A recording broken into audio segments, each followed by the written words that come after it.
మీ దరిద్ర బ్రతుకు బతికే కంటే అందరూ చెప్పలు పట్టుకొని అడుక్కునే రోజులు వస్తాయి. ఎందుకంటే మీ 100 కోట్ల ఛానల్ 10 కోట్లు అయిపోద్ది. నా మాట వింటే 100 కోట్లు 1000 కోట్లు అవుద్ది.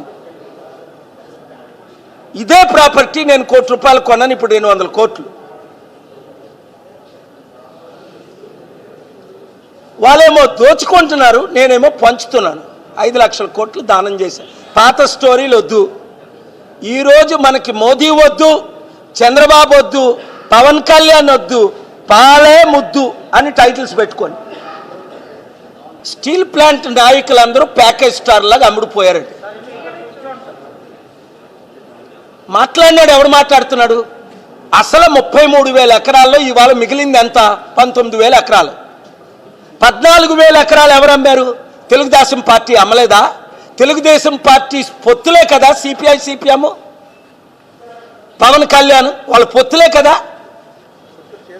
ఎవడు చేసుకోలేదు. 2019లో CPI CPM BSP JD Lakshminarayana కలిసి పవన్ కళ్యాణ్తో కలిశారు. సిగ్గున్నోళ్ళు కలుస్తారు. అందుకే గద్దరన్న మాకు సిపిఐ వద్దు, సిపిఎం వద్దు, పాలే ముద్దని ప్రజాశాంతి పార్టీ ఆఫీస్కి వచ్చి 15 సార్లు నన్ను కలిసి ప్రజాశాంతి పార్టీలో చేరాడు.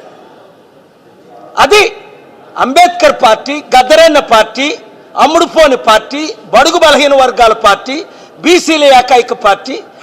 ఈ దొంగలు, గజ దొంగలు ఉన్న 7 పార్టీలతో పోరాడుతున్న ఏకైక పార్టీ.